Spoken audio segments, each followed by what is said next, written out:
In this lesson, I'm going to talk about how to achieve a wider vocal sound using Soundtoys Microshift plugin.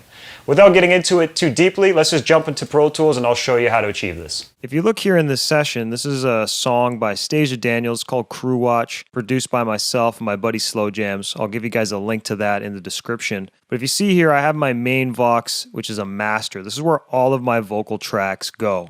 What I'm going to do here is I'm going to use a Microshift, which is a specific tool from Soundtoys, to basically enhance the stereo image and the width of my overall vocal sound. So this is going to affect every single vocal in my session. If you don't have Microshift, you can use other tools such as the Doubler plugins from Waves, and you can even use a free plugin, I believe, called Multiply. Now, in this case, I'm going to use the Microshift, like I said, and it does a few things. It basically creates a duplicate of your signal, pans it left and right, and allows you to detune and delay that signal, right? But you're still going to have your original, unaffected signal still sitting in the center so long as you back up on your mix here, right? And that's what we're going to do because this is on our master. We're not going to want to process this too aggressively. We're going to want to try to dial in just the right amount and set it up so that it's just a little bit fuller, but not too crazy and too different from what we initially had. Let me just play you a little snippet of the track so you have an idea of what we're dealing with, and then I'll throw on the Microshift with very extreme settings, and you can kind of hear what it's doing without us actually trying anything. So take this in.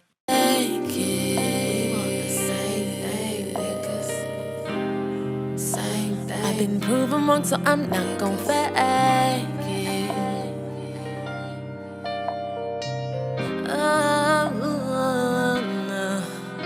Me and my crew, we don't care about you, I'm none of your friends. We be doing our thing, we be doing our thing, doing our thing. Yeah, we doing our thing, yeah, we doing our thing, doing our thing. And we know that you watch it. Me and my crew, we don't care about you, none of your friends. We be doing our thing, we be doing our thing, doing our thing. Yeah, we doing our thing, yeah, we doing our thing, yeah, we. I'll pause it there for a moment, but I think you understand. You can kind of hear what's happening. You can hear when I put this in, it's a little too drastic, right? It's kind of pushing things a little more into the background vocally, which is not necessarily what I want, but you can also hear that it is sort of widening them up, right? Now, we can dial in specifically how much detuning or pitch shifting we want, right? And also the same with the delay. I find with a loose delay, it's just a little too extra. It's just sort of, a little too elongated, and that can sometimes muddy up the sound, right, that you're applying this to. So I usually find myself easing more onto the tight side to just still create a little bit of a difference, a little bit of separation, but not have it be too drastic to the point where things are getting lost in the mix. The same kind of goes for the detune. When I do it on the max, it can sound very robotic, sometimes not even, human, very artificial, and that's cool for certain textures, but it may be too much, at least in this situation, and you obviously want to think about it the same.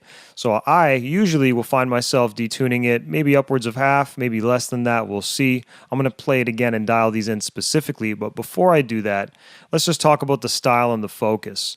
The focus is sort of easy. It helps you just focus on a certain frequency with this effect and basically kind of gets rid of the mud, okay? So you're going to use this to really get rid of the lower frequencies on this effect and help keep it focused more on higher energy. So it's almost like a built-in filter in a way.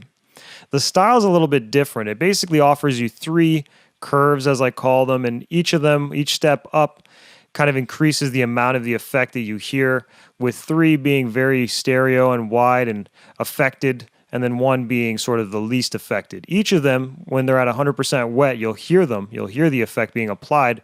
But again, when you step up, you're going to hear even more of it, and it'll be more drastic. So in this case, I'm having mine set to 2. This is sort of the in-between, best of both worlds. And I'm going to leave these other settings, but what I'm going to do is take away my detune and my delay, and I'm going to just sort of dial them in manually. And then once I get them, I can even flip through the style just to sort of show you an idea of what each of them sounds like. Let's play this and do it. I've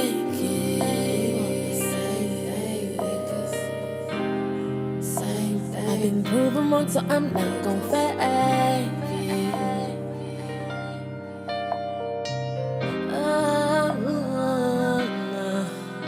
Me and my crew,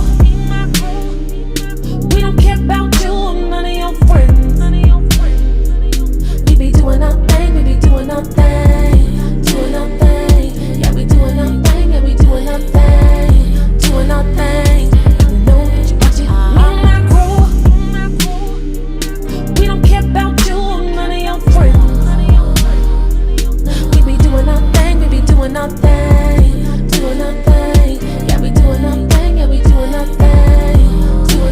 So I've kind of flipped through the styles a little bit. I think 2 is still the best choice. I just sort of hear it working a little bit better on some of the other things that are happening, the little fill-ins and stuff like that.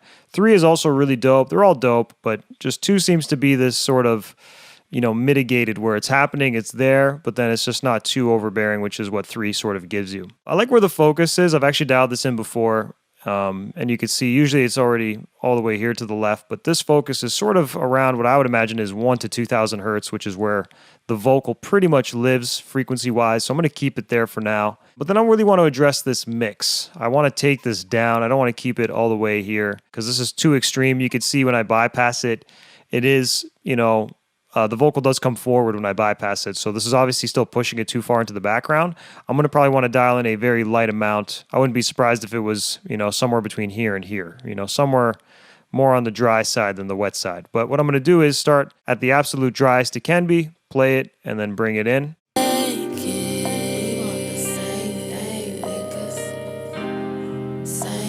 been proven wrong, so I'm not gon' fake it.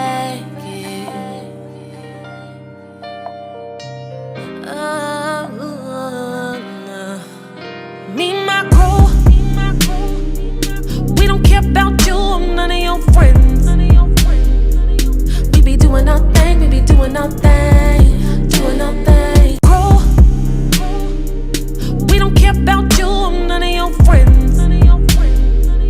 We be So you can hear what it's doing. You can hear the difference. I'm definitely keeping it more on the dry side and not having it be too present in the mix. However, it is just creating a little bit more width, a little bit more pizzazz, adding a little bit more to the vocal texture of the track. And I usually do this very gently like I am, just to sort of give it a little bit more of an enhancement and, create a little bit more width in the vocal because sometimes it's very focused and centered, which is, it should be. But after you've sort of done all your processing and stuff, you do want to sweeten it a little bit, and adding a little bit more stereo image can definitely help.